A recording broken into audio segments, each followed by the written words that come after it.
in a very strong way that this terrible thing has actually brought you something, it's made you, it's actually kind of crushed and twisted and turned you into something, and you've come out something new. You're still yourself, but you're kind of utterly new. And that this process is actually kind of really critical, that kind of transformative process is really critical. Then you know, okay, this is kind of what happens in life, and you go with it. I think once you surrender to it is the most, for me, my experience is the most important thing. The more you kind of push it away, keep pushing it away, it just kind of really prolongs it, makes it worse, and so on. Hello, beautiful people. On today's podcast, we have Josephine Taylor. Josephine is an Adjunct Senior Lecturer in Writing at Edith Cowan University. Her creative and critical writing has been anthologized and published widely, including her new book, I Have a Rook. What I love about this conversation is Josephine's openness to sharing her experience of vulvodynia, an unexplained chronic vulva pain. For a lot of her life, Josephine has experienced what she describes as obliterating pain, and it is in this episode that she shares powerfully the meaning that she has been able to derive from the experience, a redefining of suffering. Initially gagged by shame and embarrassment, Josephine now shares her story with power, a journey from antagonism and resentment to one of deep gratitude. Josephine shares, you cannot not be grateful for something that has brought you wonderful things in your life. Certainly a thought for us all to ponder on. Welcome to the To Be Human podcast, Josephine. Thanks for having me, Jennah-louise. So where I would love to start is I've been through many of your beautiful personal essays, and I wanted to start with the one that you titled Vulvodynia and the Ambiguous Between.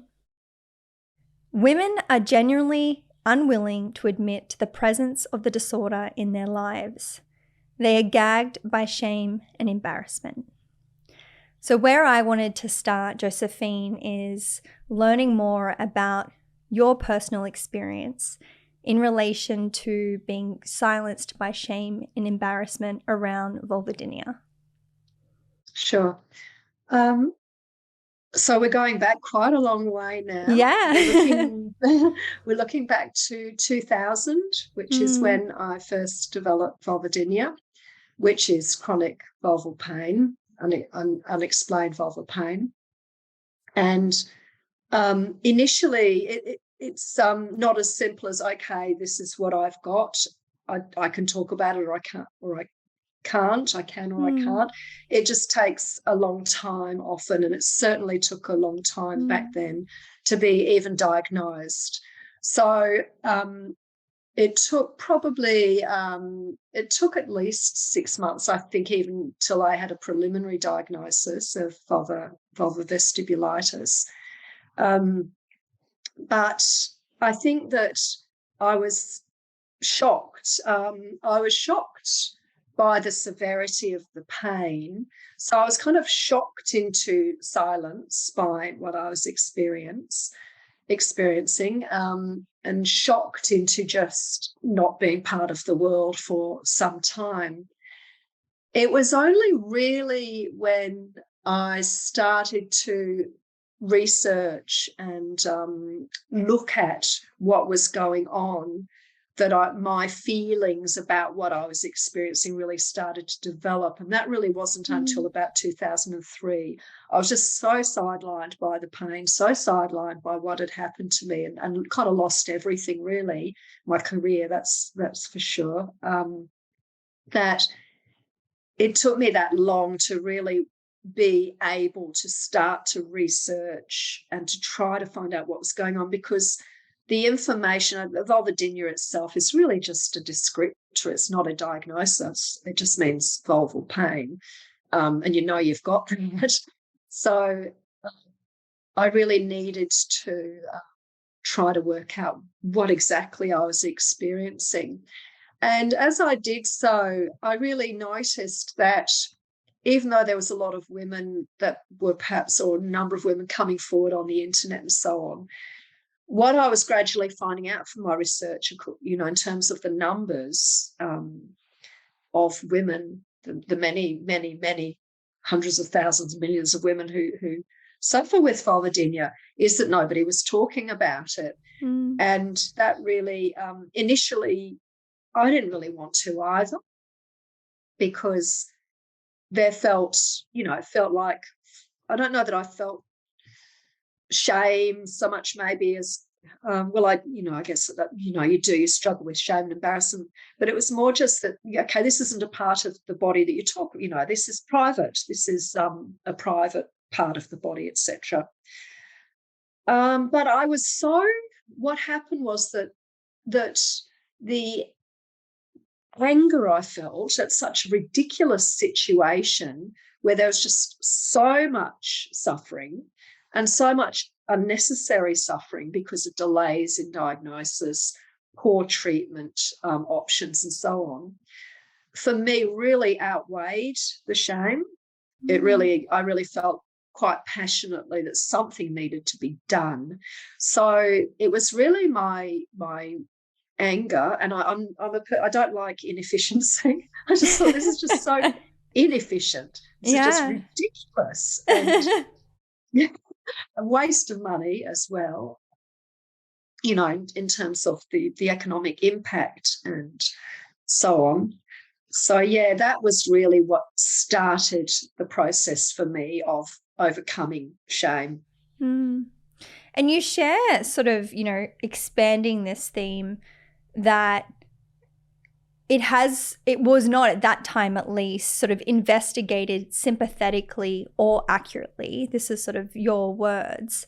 And off that, you sort of share essentially because people were not listening historically to women and their experiences, and even to go as far as kind of label it hysteria at times. Can you share more about sort of this disconnection between what women were experiencing or maybe still are experiencing, and the approach that was sort of being met with that? Yeah, sure. So what I really discovered, I noticed it in my own experiences, just from some of the medical practitioners I interacted with, who really were at times dismissive. And even if they were sympathetic, they really just didn't seem to comprehend the level of pain. And I think that too, it seemed like it wasn't taken as seriously as pain in another part of the body might be, which is, I found really interesting. Or also that, excuse me, it was seen as, okay, so if you have pain there, like one of the very first appointments I went to, the doctor said, well, you can use anesthetic cream. And I was like, oh, so you can have intercourse. And I was like, I was just a little bit kind of stunned. And I sort of said, no, thank you. And I'm not saying that isn't an option for women, but at that point I was struggling to really sit, think coherently because of the level of pain. I just thought, okay, so we need to, this is what will make it better. And I think that there's this attitude that is really kind of within the infrastructure of how we think about what we think of as sexual disorder, though really there's been a lot of work around reframing vulvodynia as a pain disorder rather than a sexual disorder.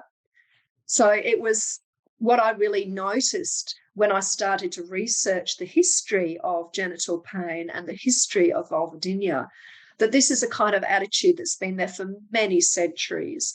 And the idea is to sort of really, if the woman is having these kinds of any kind of disorder that's not really understood, ultimately the best place for her is in wedded, in marriage, heterosexual, sexual relations, having babies, being in every respect a good wife. And that, abstinence wasn't good, but neither was hypersexuality. And I'm really, really condensing, centuries here through, the witch trials and all sorts of kind of really condensing everything. But really, that the approaches have largely been to punish any kind of taking of sexuality out of the realm of of marriage to reward being dutiful and and sexual relations within the marriage, and quite happily be robust within sexual relations within the marriage, again condensing and generalizing.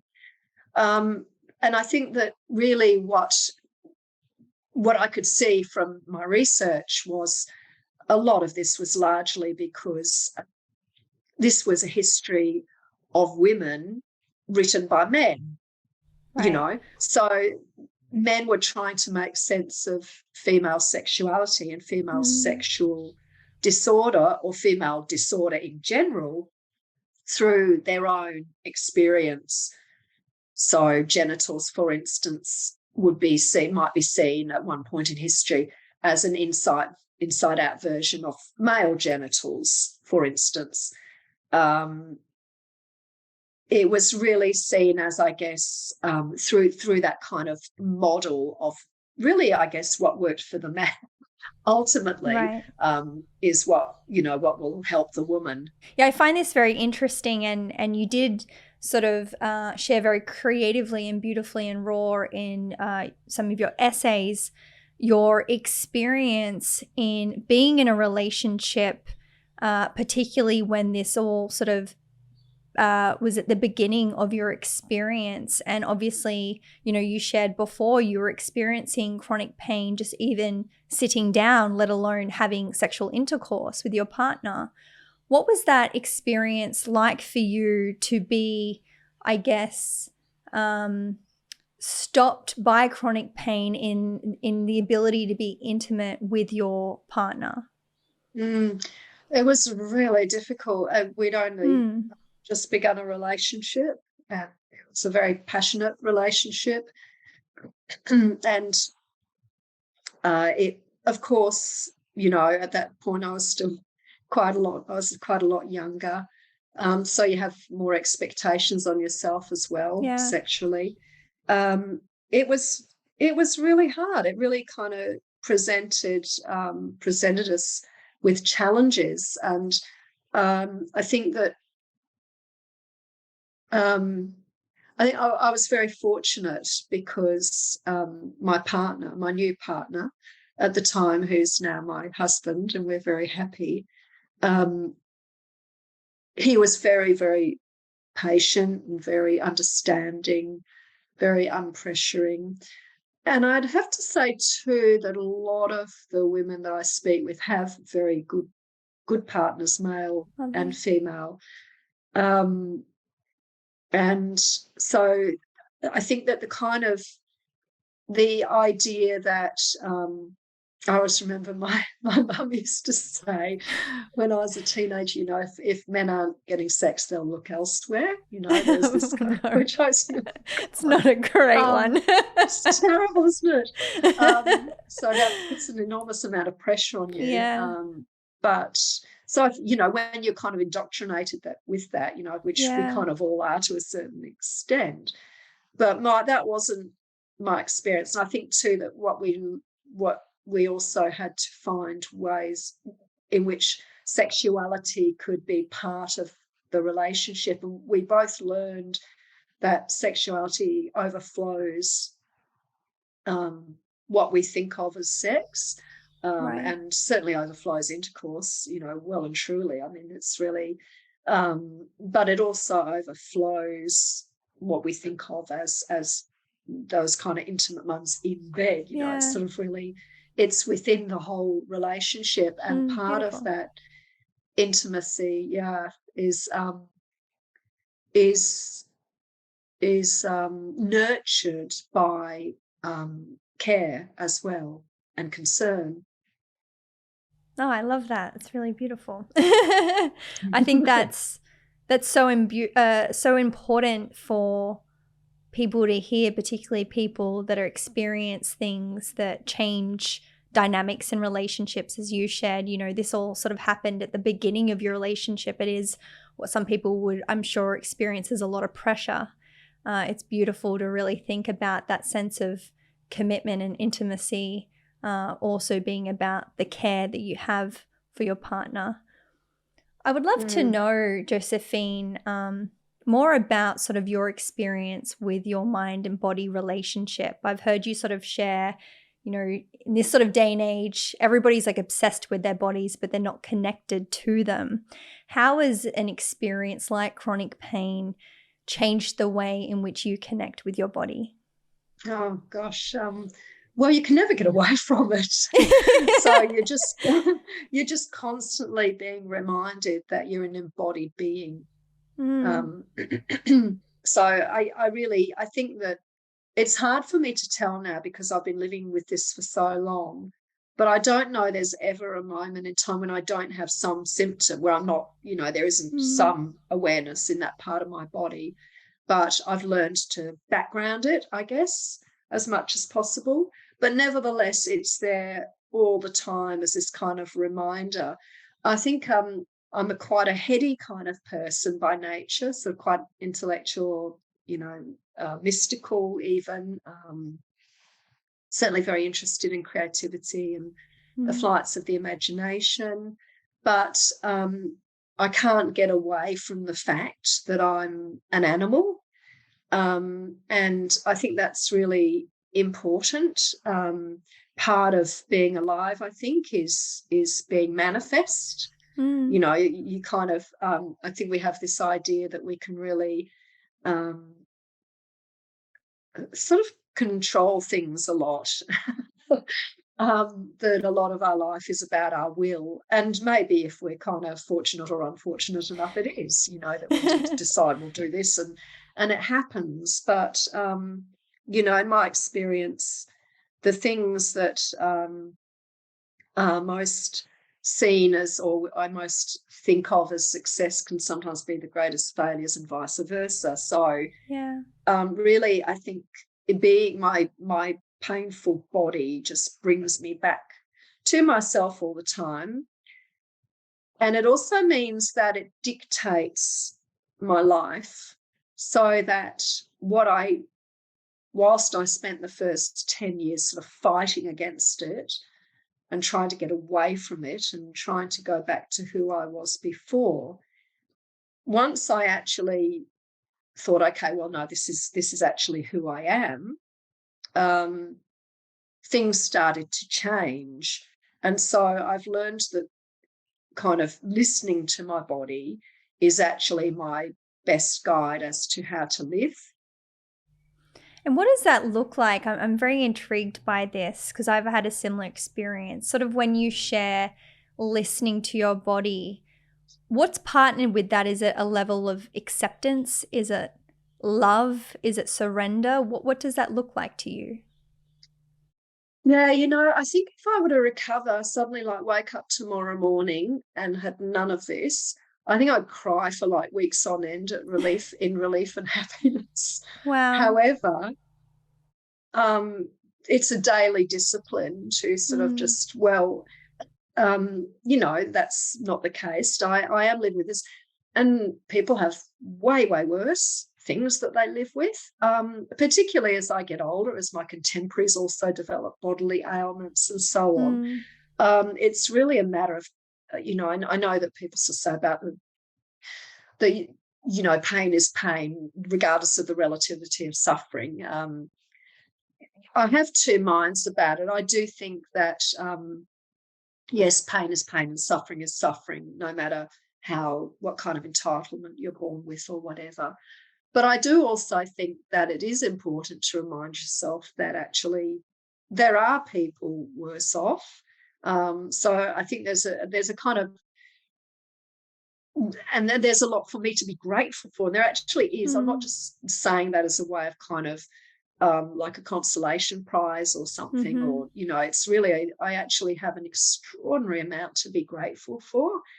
And so I think there's a tension that I balance between,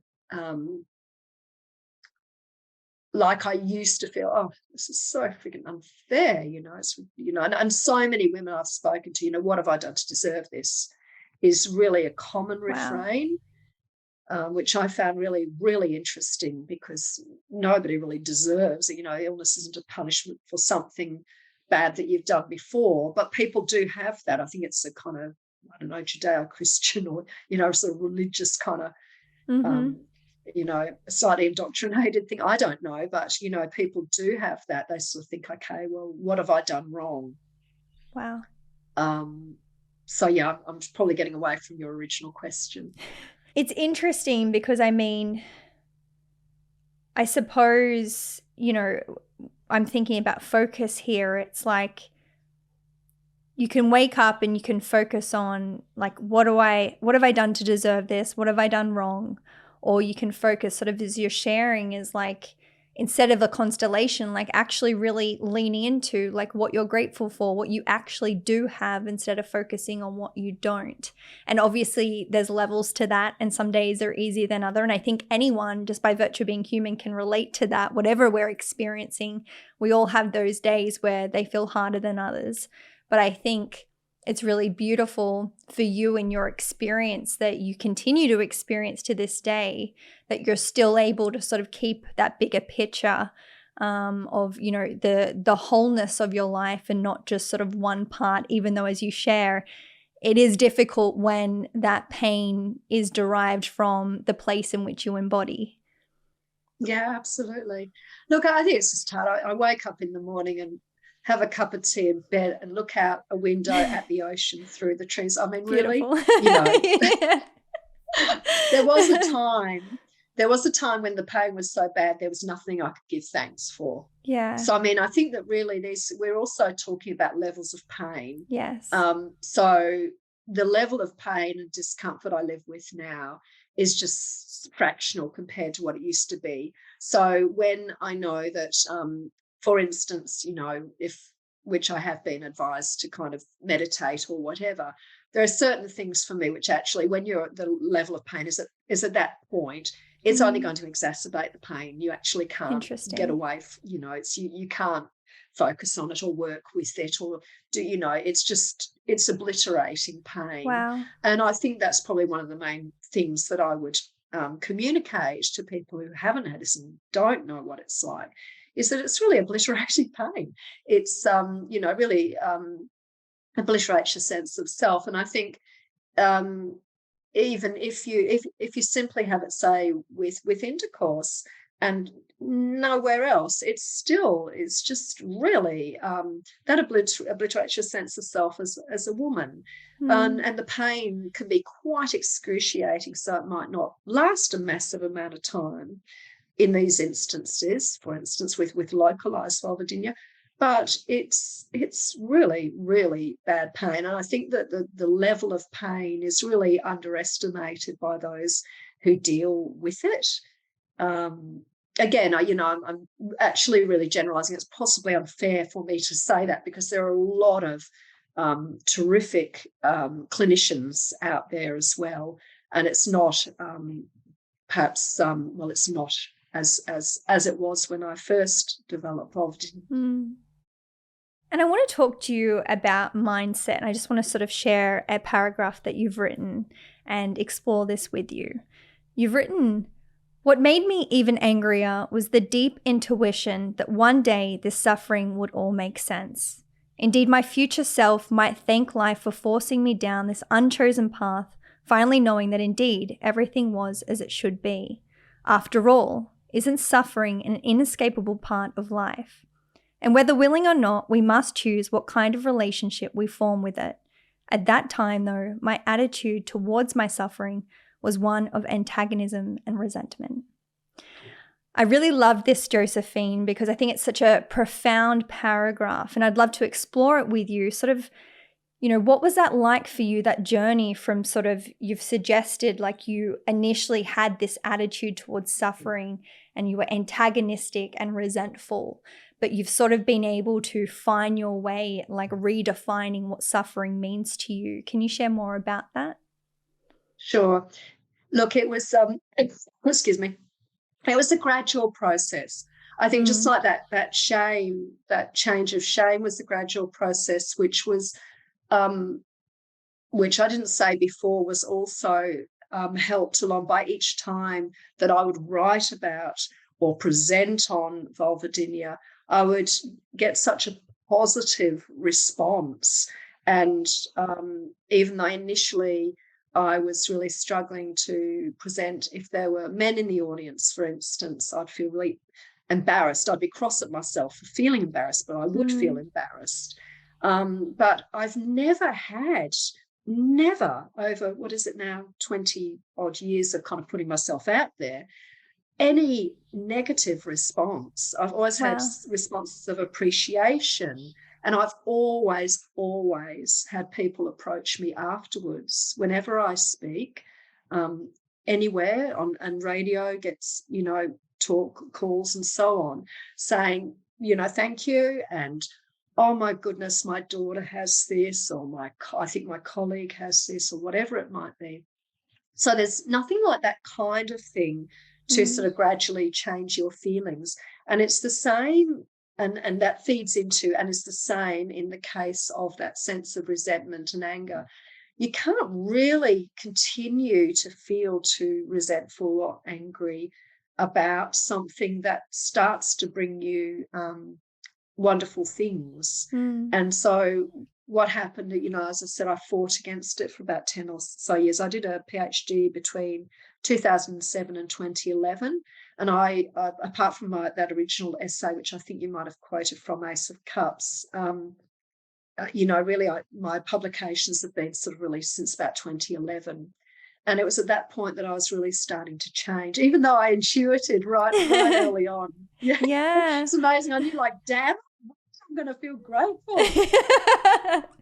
I was so cross, but I knew that one day, I just know how life works. And I didn't want to, but I knew that, geez, one day I might. So what happened was I started listening to it and started going through the doors that opened. So rather than trying to go back to sort of, being a psychotherapist or whatever, I thought, okay, I'll go where it leads. And so I did. And so it led to writing, and it led to editing, and it led to teaching, and then it led to being associate editor at Westerly, because basically I just went through any doors that opened that I could do. And every time, so for instance, at Westerly, straight away, I said, this is my situation. I have to work standing.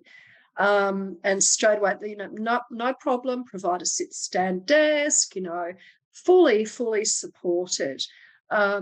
My essays, my work was picked up and published. I just kept having these very positive responses. I had gratitude. I had, oh, you're amazing.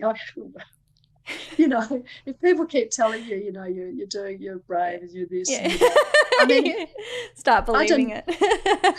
Yeah, exactly. And I mean, I think we all are as humans. You kind of have to be ultimately either hide in a corner and stay angry and bitter, or you kind of think, okay, yeah.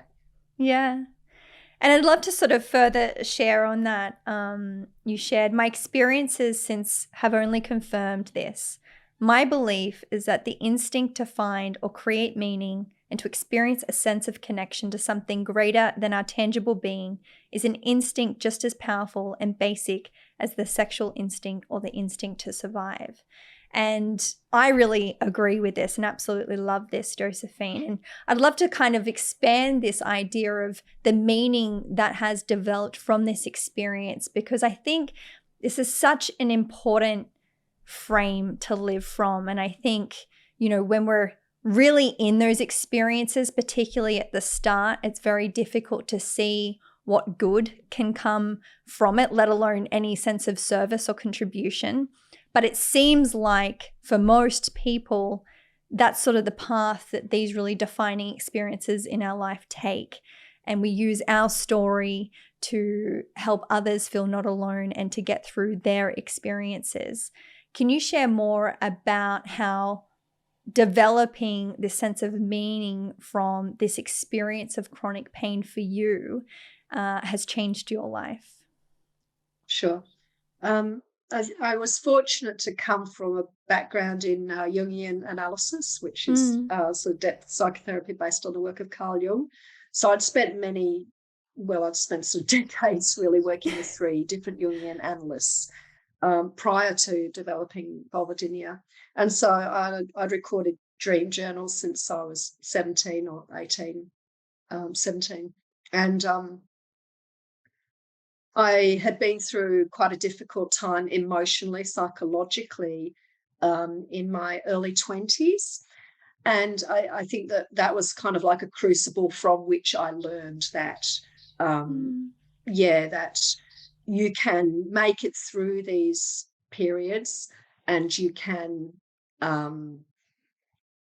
change. You can be quite transformed, and as a result.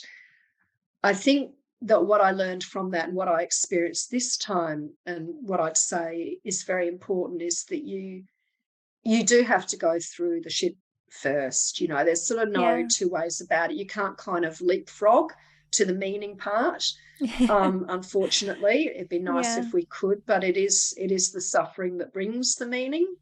And so therefore the suffering is important and it's valuable, but it's no fun. And I don't know that anyone, apart from maybe Julian of Norwich, would voluntarily say, give me, or, you know, Jesus or different religious figures, give me suffering in order for me to offer something. But so, yes, there's that.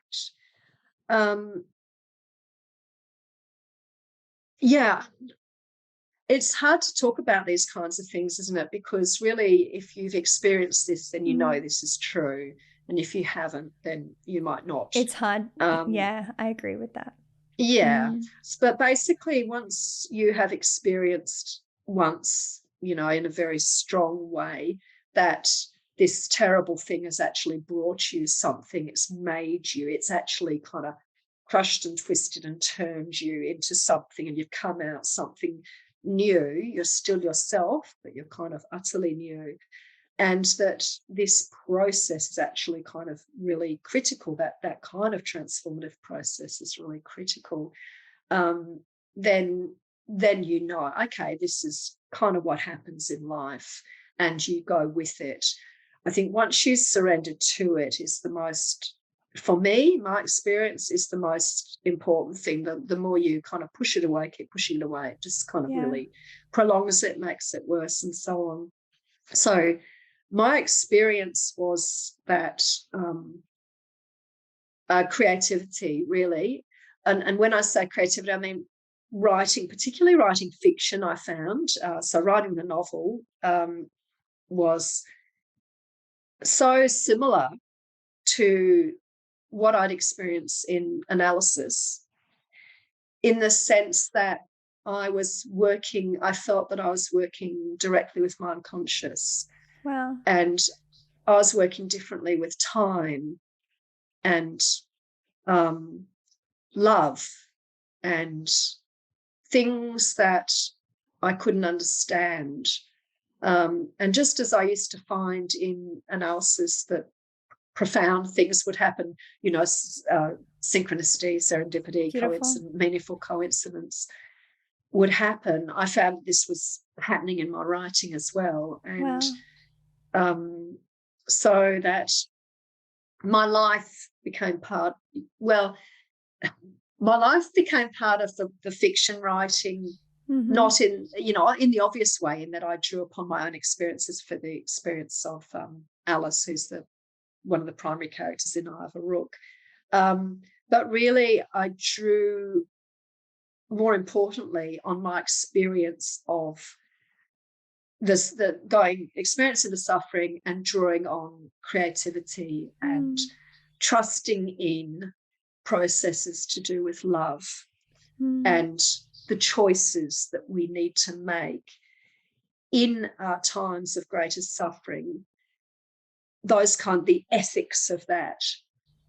Because I think that, you know, whenever any of us go through these really terribly difficult times, we're really forced into some quite difficult ethical choices and decisions, and so are the people around us. So we have to kind of really make priorities and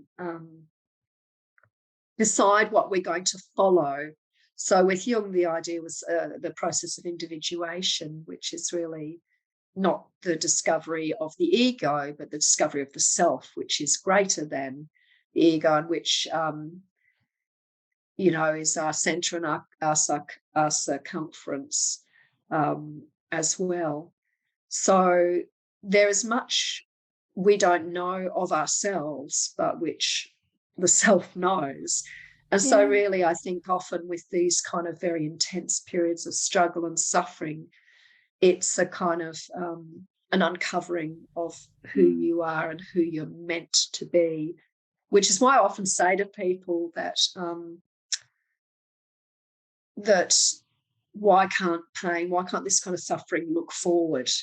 It's not just about, I think we're always encouraged to look backwards, the reasons why, childhood, blah, blah, blah, blah. Right. But I think that these kinds of very intense life challenges are taking us towards something that perhaps we're meant to be going towards. It's unanticipated, but it's a sense of fate about it. And you wrote I Have a Rook over a period of 5 years. And when you sort of speak in relation to Carl Jung's individuation process, what is it that you uncovered about yourself over sort of that period of creativity?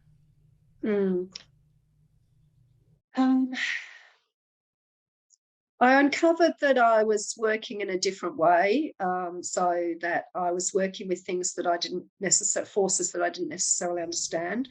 So I'd always kind of laughed about this idea that characters would kind of tell you what to do or whatever. But this is indeed what was starting to happen.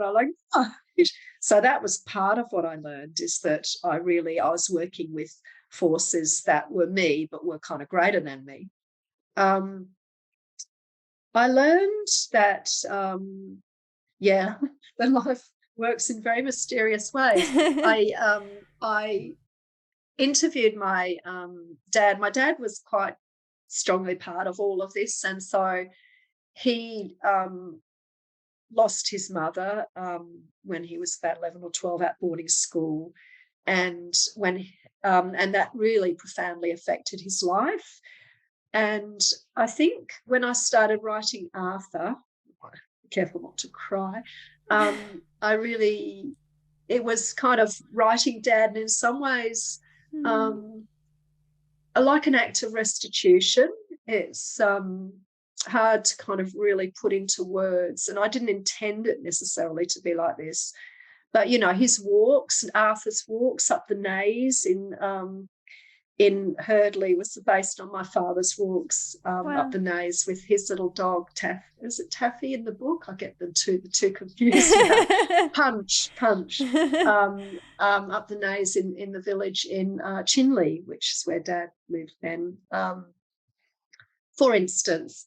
And so what happened towards the end is that Dad died, and I finished the book a couple of months later. But something about that death and the love, we were with him in the final week. He died at home, and it was this long labour, like a birth. And I haven't spoken about it in this detail before, but it seems to be relevant. But there was something about that and love, and perhaps connecting with him and feeling him still, and knowing what needed to be done.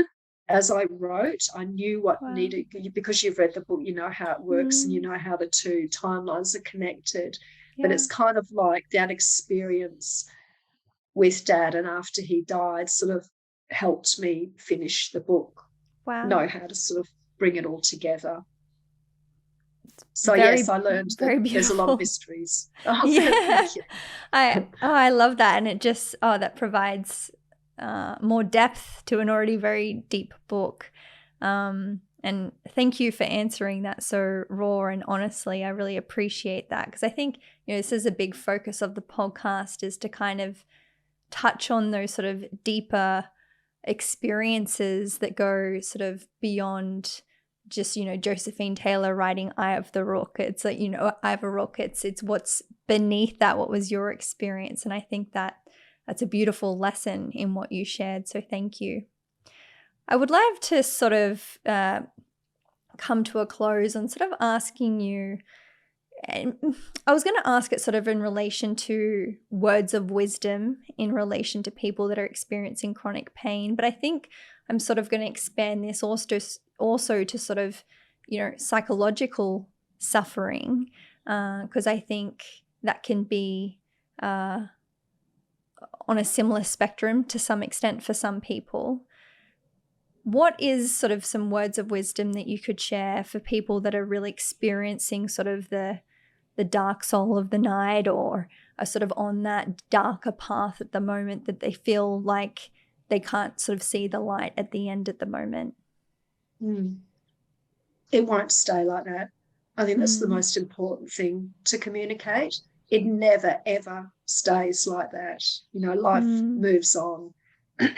Just as our moments of, our years of deepest contentment change, so too the dark night of the soul won't last forever. That's probably the most important thing, I think, just to surrender to it, surround yourself with as much support that helps you to, and it supports you in finding your right way through it, and know that you will find your right way through it. Beautiful. Very, very powerful words. I'd love to thank you so much for this beautiful conversation, and again, for just being able to read your beautiful writing. I shared before we press record with Josephine. Her writings are extremely raw and vulnerable and authentic, and I feel like writing like that is so necessary. And I've certainly felt extremely connected with everything that you've shared and learned a lot from it. So I just want to thank you for showing up and being seen. Well, I'd like to thank you for doing so much background research and reading. I'm really seriously impressed with how deeply you've entered into my work. Thank you. Because, I know that takes time and energy, but also you've responded to it exactly as I would intend as well. Oh, lovely. Thank you. So on a final note, I would love to ask you, what does it mean to you to be human? I've actually been thinking about this a lot. Have you? In response to you, possibly a response you get. I think that I would probably have a definitive answer when I was younger, but the older I get, the less certain I am what it actually means to be human. Yeah. And I'm perhaps more inclined towards that a sense of mystery. That I think that what it means to be human, at least partly, is to not know what it means to be human, is to not know, and yet to be human as fully and deeply and profoundly as possible, without knowing why we're here exactly, without knowing where we're going to go exactly, without knowing whether we will go anywhere exactly, without knowing what's it all for, yet having the sense that there is something, and that's the mystery. We trust in that.